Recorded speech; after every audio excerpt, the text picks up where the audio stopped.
So let me ask you a question.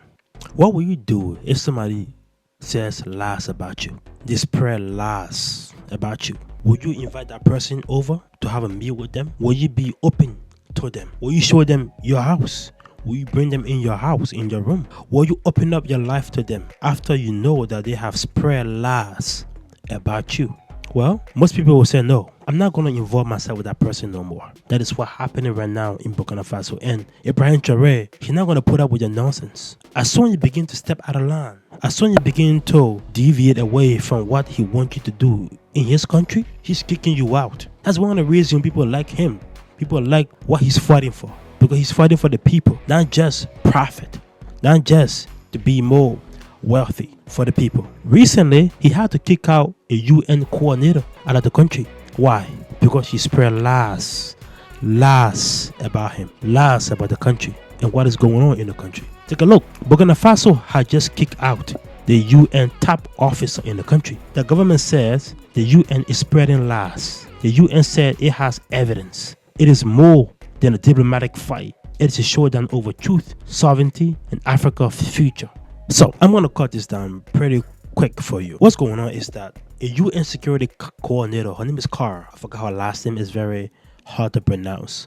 Her name is Kara. She accused the Burkina Faso government of using kids as soldiers. She accused them of violence towards kids. She accused them that they're hurting kids in schools, in hospitals, in all these things. She have all this documentation already written up. She sent them to the UN because the UN help when it comes to giving aid to Burkina Faso. So she have this huge report and she sent them to the UN. Ibrahim Traore slammed this documentation saying that it's lies. What she's saying in this documentation are all lies. They are not truth, And he was pretty upset with that. So he gave her 24 hours to leave the country. 24 hours to leave the country. Because he's saying that she is spreading lies. She is involving herself with propaganda. She's trying to do something in the country, trying to hurt people in the country, trying to give people false hope, spread lies in the country. And that is what it is. She's spreading lies. Now, who do you trust in this? Do you trust the UN representative or you trust Ibrahim Traore? In a statement Monday, the government accused Karo Flos Merechniak of participating in the preparation of the report, which it called false. The report, titled Children and Armed Conflict in Burkina Faso, was published in April and accused both Islamist militant groups and government forces of abuses against children, including enlisting them as combatants, sexual abuses, and attacks on hospitals and schools. Covering the period between July 2022 and June 2024, the report said over 2,000 grave violations against 2,255 children had been verified, including some children who were victims of multiple violations. So she pretty much slamming the whole country about what she saw, what her report is about. She also claimed that it is not just something she thought about. She talked to witnesses. She talked to people on the ground. She used data. She put all of those in her report. And she sent them to the UN to tell them that, there's not just whole world saying it. There's people on the ground saying it. There's people that are actually involved in government saying it. And Ibrahim Traore looked at this and said, you know what? We can't continue in this country. We can't continue your propaganda. We can't continue all these things you're giving, you're showing.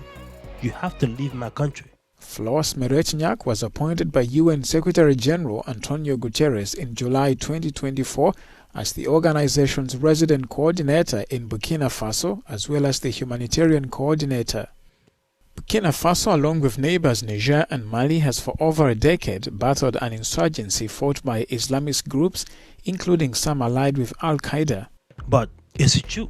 Is what she said in her report truth? I mean, you can doubt it because of how the West sees Ibrahim Traore, how these advanced countries in the West and Europe sees Ibrahim Traore. They're seeing him as a threat.